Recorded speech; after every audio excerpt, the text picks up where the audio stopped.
to the Undeserved Flavor. Thanks for tuning in. Got an interesting one today. Flip you around, come along for the ride through Florida a little bit. I want to talk about why the concepts of karma and post-mortem punishment are illogical. Well, ultimately, in a nutshell, what I have gathered from the 1,000 plus, I never really counted, but I know I've watched more than and heard more than 1,000 near-death experience testimonials. So I just keep saying over 1,000 because it's beyond 1,000 and I have no idea how to track them all down and find out what the actual number is at this point. It doesn't really matter. It's been enough. Of all the accounts and testimonials that I've heard, obviously they're not all going to be in perfect alignment, and they're not all going to agree, 100% with everything. Every experience is unique. Well, a common theme is when you die, it's like snapping out of a dream. When you wake up in the morning and you were in dreamland and you come to, no matter how real your dream was, and you wake up, this world is more real than the dream that you were in. There's no doubt about it. Well, when you die, and every near-death experiencer that I have heard says the same thing. It's like you're waking up from a dream. So basically the world that we live in, walk in, it's like a dream compared to how real the post-mortem world is.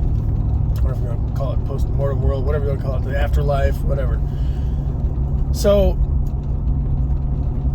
why does that make the idea of karma and post-mortem punishment illogical? Well, if you think about it, if we're in a dream state here, we have a veiled ability to see reality. In fact, we don't see reality at all, if in fact we are in a dream state, if reality is what's on the other side. So imagine going to bed at night, going to dreamland, and you have experiences wherein it's not a lucid dream. You're there, it could be vivid, but it's not something that you are completely in control of. Things are happening. You're kind of along for the ride, which is how most dreams are. The vast majority of people with that dream are not in control of what happens in their dream. Some people wake up and feel like they could have possibly made a decision, like maybe the dream erred on lucidity a little bit, where you thought you were able to act on your desire or whatever. But for the most part, we all know that the vast majority of dreams, we're just along for the ride. We're basically watching a foggy movie, basically. So think of this life in the same context, or in the same terms. The choices we make, and we can make choices here, obviously, we're all conscious. We are aware. But we're only aware to the extent that we have a cognitive ability to recognize reality. Now, we only know what we only know. We don't know what we don't know. Now, consider any form of criminal. Now, people commit crimes for various reasons, whether it's temptation or vengeance, or whatever the reason, whatever the motivation, somebody might commit a crime, whatever the crime may be. Ultimately, if there's a victim and an aggressor, the aggressor, if the aggressor knows reality, the post-mortem reality, the real life, the true life, where we are originally from, where we're originally going, what it's really like, would they have made the same decision to commit the act that they committed that caused harm to their victim? Or even caused harm to themselves if there was no victim, if they were kind of a victim of their own crime, whatever it is. I don't need to come up with any examples. I could come up with a million, but hopefully you can catch my drift. No, because it's like, figure a middle-aged person, a parent or a grandparent, versus a 2, 3, 4-year-old kid. Now, you can have some witty little kids, you know. I mean, think of some 4-year-olds. Some 4-year-olds can be kind of hilariously dumb, but some of them can be pretty witty, you know, and say some things that'll shock you, like, wow, that kid's got a head on their shoulders. But at the end of the day, in terms of how much they understand the world based on the amount of time they've been here versus how much you understand the world based on the amount of time you've been here, or, you know, somebody like their parent or grandparent, whatever, somebody who's been here a lot longer than a little kid, who's going to have a better concept and a better grasp for reality, a better grasp for right and wrong, a better grasp for how your actions will affect yourself and others? Obviously, you're going to have a better idea of how your actions are going to affect those around you.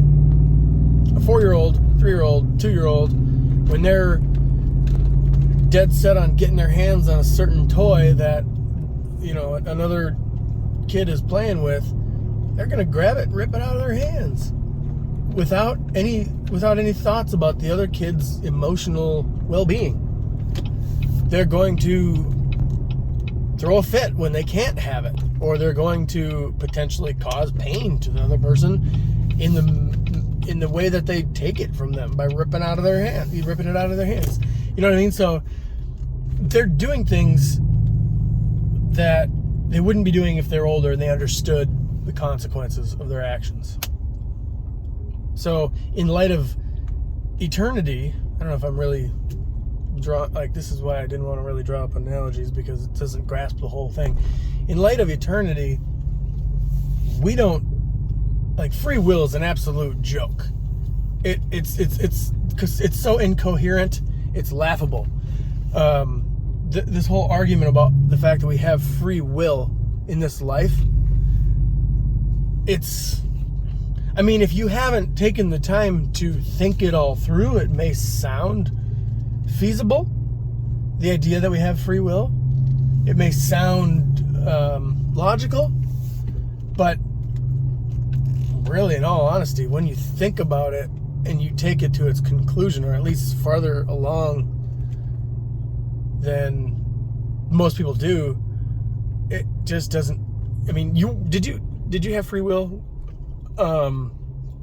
in terms of where you were born, when you were born, the body you were born into, the parents you were born into, the life circumstances you were born into, I want to flip the screen around here because we're just about to park at Home Depot.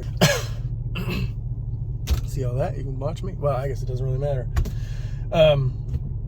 In terms of just life in general, think of all of the circumstances that you've been in that you did not choose.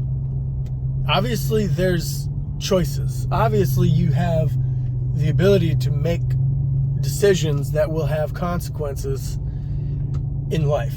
That goes without saying. I'm not saying you're completely a puppet of reality, but the whole idea that free will can dictate your eternal state of being, like typical modern day Christianity tries to say it does, like Arminianism, turn or burn. Turn to Jesus or burn in hell for all eternity. Okay, well, these same people that preach turn or burn, and I was one of them for the better part of 15 years, also will preach out of that same Bible that while you were dead in your trespasses, Christ died for you. So consider this. You need to be born again, right? Unless you're born again, you're not saved. And you need to choose to accept Jesus as your Lord and Savior in order to be born again. That's like a prerequisite. Like, you don't get automatically born again and then decide to make Jesus Lord of your life, right? According to modern day evangelical logic. I'm not going to say theology, because theology is the study of God. So, I don't know, doctrine. Well, they don't really have a sound doctrine. It's all over the place. So, anyway, rabbit trail. Yeah, so consider this. You're dead in your trespasses. So, essentially, a dead man, or somebody as good as dead, or somebody who has not been, quote-unquote, born yet into a life capable of making wise decisions for themselves, is required to make an eternally weighty decision. And that is, while you're dead in your trespasses, quote unquote, you need to decide to make Jesus Lord of your life. Decide to believe in the Lord. That's actually kind of funny in itself. You need to decide to believe in something. How many times do we ever decide to believe something? Have you ever decided to believe if there's cars parked next to you? Or if they're not? Like, or can you decide to believe that you ate breakfast this morning, whether you did or didn't? Does your belief in it change the reality? So anyway, back to what I was saying. We're gonna just jump past a whole bunch more gibberish. How does a dead man make a decision? Dead woman, dead kid, dead anyone. So your entire eternity, the trillions upon trillions upon trillions of years that you're going to exist in the future, all ride on one decision that you make while you're dead. Dead in your trespasses. Dead in sin. If there was a class called Logic 101, I think the professor would probably get a good laugh out of that. Yeah. It's early. It's still morning. Haven't finished my coffee. I can't make jokes yet. Anyway, so the whole point of this video, the topic that I wanted to talk about was the illogical idea of karmic reincarnation. So let's sit on that for a second here. Karmic reincarnation. Why am I even talking about reincarnation? Well, the early church actually did not denounce reincarnation. It was a concept that was floated. It wasn't necessarily good or bad. It wasn't debated. Whereas, like, if you bring up reincarnation in a church today, you're basically talking about another religion, completely other religion. Like, you're thinking about Buddhism or Hinduism, or it's not Christianity. Reincarnation has nothing to do with Christianity. Well, I'm not saying reincarnation has anything to do with Christianity. I'm saying, in general, the idea of karmic reincarnation is equally as illogical as post-mortem punishment, whether it has to do with Christianity or not. The reason I'm actually even including it in this video is because I talked about near-death experiences, which I listen to almost every day, all the time. And a lot of people, literally, like, I would probably actually say the majority of people that, whether they're Christian or not Christian, come back from a near-death experience believing in reincarnation, whereas they didn't before. Like it may never have even, or either they purposefully didn't believe in it before their experience because they were a Christian or of a mindset that just wasn't real, or they just it never crossed their mind to even consider the idea. But they come back from having a near experience, having experienced or relived quote unquote past lives, many past lives. There's people that come back and they say they had like 400 past lives and they were equally as real and tangible as the life that they're living right now. So I've never had a near-death experience, so I can't sit here and be like, oh, they're full of crap, they misunderstood what they experienced, But I will say, I can kind of pick up the vibe that there are some people that come back and they're just trying to make sense of their experience, because there's no way that our ability to process information on this side of the veil is capable of understanding everything on the other side of the veil. It's like we live in a 3-dimensional world, and that's like a 50-dimensional world, and like there's no way we can comprehend. Like there's colors there that don't exist here. The spectrum of sound is infinitely more vast than here. Like here we have a spectrum of notes on a scale that is limited. It starts in one spot, it ends in one spot. Over there it's like way, I've heard musicians come back from NDEs and talk about how glorious the music sounded, and there were notes played that they had never heard before that are they're like outside of the scale of what exists in music. And people come back talking about colors they've seen that are like they can't even name it or compare it to anything here because they don't exist here. And so the vastness of how much more real the life here or the life there is, outside of this body. I just lost my train of thought. So what I was saying is the illogical idea, or the fact that karma and karmic reincarnation is illogical, or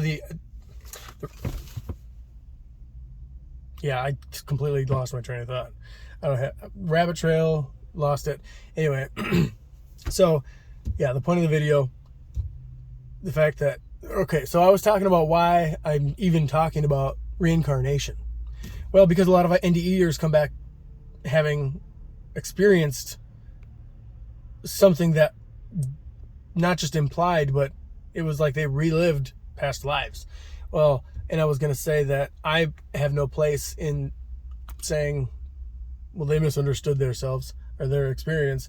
But at the same time, I pick up the vibe that they have a hard time grasping that experience because they can't filter it through this mindset. And the reason why I think that is because when you are on the other side of the veil, when you are outside of the body, you are one with all consciousness, with God, with all people, because we're all one. We're all sorry, camera stopped. We're all intertwined. We're all one. We're all we're sharing each other's, you're in each other's head. We're literally enmeshed. You're distinctly you, but we are all one. We're in a way that we cannot comprehend this side of the veil. So my thoughts are that they're literally just experiencing somebody else's experience. Now I'll know more when we get there. Could it have been reincarnation? Maybe. Could they have literally, just because they were merged with the oneness of everyone, be seeing other people's experiences as if they're their own? Maybe. I don't know. So to bring this home, the reason karmic reincarnation is illogical is because when you die, it's like snapping out of a dream. If you're going to reincarnate, if reincarnation is even a thing, you're not going to reincarnate to try and make up for the mistakes you made in a previous life. if you're going to reincarnate, you're coming back for just a whole fresh new run at it. You're deciding consciously from the other side to come back. A lot of people talk about when they come back from their NDEs that they went to, like, some of these NDEs are pretty wild and very, very explicitly detailed. Like, some people will, they'll go into cardiac arrest and be completely pronounced dead. They're gone for an amount of time. Well, while they're gone, obviously there's no brain activity, but before they're revived or resuscitated, they're completely conscious, out of their body, experience leaving their body, going to another place, and some people will go to like a planning room or a council, or where people plan out their lives, choose their parents, decide things they want to learn in life, it's like they're pre-planning their life here on Earth. That's a pretty interesting and wild concept to think about. We plan our life out. So, well, that says we pre-exist our life. That's a topic for a whole other video. But so the idea of karmic reincarnation, I think, is folly, because if you are coming back, you're not coming back to make up for something you did before. You're coming back for a whole different experience. And then the idea of post-mortem punishment, that's not just illogical, that's just absolutely laughable. Like, to think that, like, a 2-year-old spills a glass of milk after you warned them not to, when you tell your little 2-year-old, sit down at the table, here's a glass of milk, you're graduating from a sippy cup, now this one's a cup. If you spill this, it's going to be bad. Don't spill. It's going to make a mess. And they go to reach for it and they whack the thing over, whether intentionally because they're throwing a fit or accidentally because they're just clumsy kids. You're going to sentence them for the rest of their life to the dungeon with the torturers? Seriously? Because they didn't repent? They didn't immediately turn to you and say sorry? Beg and grovel for forgiveness? Like, give me a break. In light of eternity, how old are you? I don't care if you're 120 years old in this life. In light of eternity, you are no better, no further along than that 2-year-old, compared to their great-grandparent. And that's not even a good analogy, because, like, in light of eternity, even a 120-year-old old wise person has no idea compared to somebody that's been around forever, like God. So, think about it. You have to make a decision to believe in Jesus. And now let's take it a step further. Like, your decision that's supposedly based on free will, you have to, the information you have presented to you at your disposal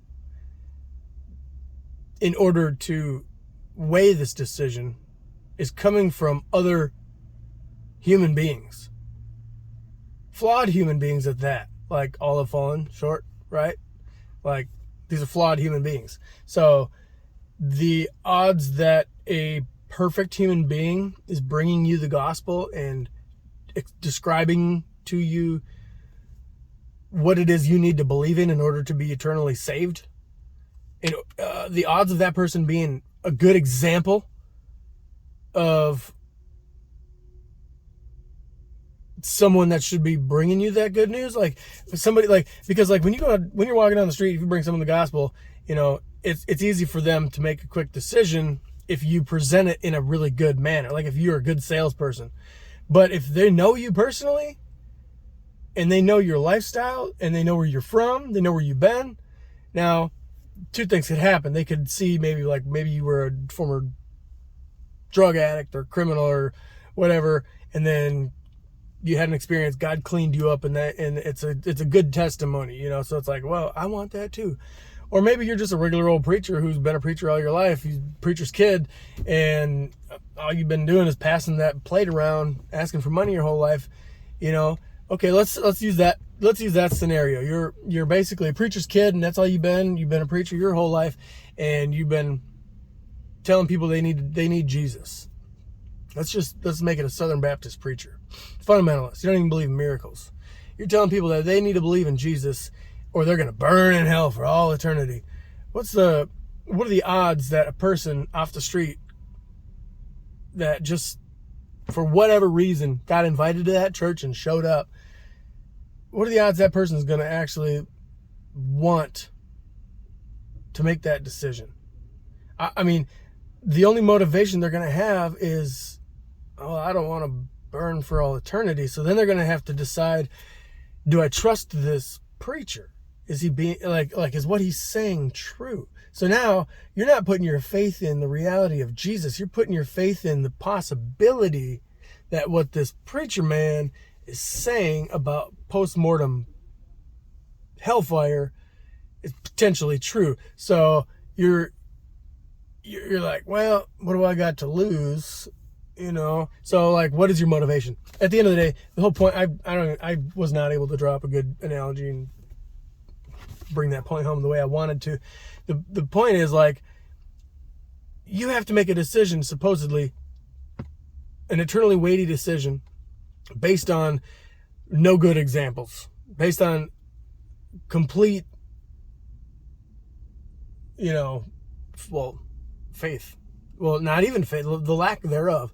Faith is the substance of things hoped for and evidence of things not seen. If the person presenting you with the altar call, is not giving you evidence of the things unseen and substance of things that are supposed to be hoped for, they're just giving you a sales pitch and telling you you're going to burn in hell for eternity. If you don't make that decision, then, like, why would you? Okay, I'm losing it here. The point is, you got a pretty good chance of not being presented the gospel properly enough to make a educated or wise decision. Like, when you go to God and God's like, why didn't you choose my son? Why didn't you accept my free gift? Well, you could stand there and be like, well, that idiot that you sent talking about Jesus, he wasn't a really good example. Yeah, I think I need a redo. I need a do-over. If my life and my eternity is based on that moment when you sent that weirdo who's having an affair and his wife tell me about Jesus while he's going to the bar after church on Sunday, I didn't want none of that. You think God's going to be like, all right, well, you're going to hell. Bye. Get away from me. I'm vomiting you out of my mouth. Come on. Use logic. The Word of God is logic. The mind of Christ is logic. In the beginning was the Word was with God, the Word was God. Well, in the original text, it's in the beginning was the Logos. Logic, reasoning, thinking, not word. Logic, like the ability to comprehend and reason. You have the mind of Christ. You have the ability to be logical. Why do we, in modern day Christianity, have to just shut our eyes to reality, to logic? We're actually, in modern day Christian church, we are actually pushed into doing the opposite of what the Bible tells us to do. Like, we're told to be renewed daily by the be renewed by the daily transforming of your mind. Be transformed by the daily renewing of your mind. Does that mean closing your mind to logical things? No, it means thinking through things logically. Use your God-given logic. Like, if Jesus said, you know, you give your kids gifts, how much better is your God, is your Heavenly Father gonna, you know, like, think, you know, like, okay. The whole point of this video, why is karmic reincarnation illogical? Well, that, I mean, if you're of that persuasion where you think karmic reincarnation is even potentially a thing, which most of the people watching this video probably aren't, but I know, like, with this modern day deconstruction movement going on, a lot of people are kind of moving in more, you know, they'll throw in baby Jesus out with the bathwater and go into the whole new age where God is no longer a personified entity. He's source. He's one big vibration, and we're all just a drop in the ocean of this big vibration, and we reincarnate. And my camera's about to shut off, so anyway, camera keeps shutting off because it's getting too hot. But that pretty much sums it up. Thanks for watching. Drop a like, drop a comment, hit that subscribe button, and see you next time. Peace.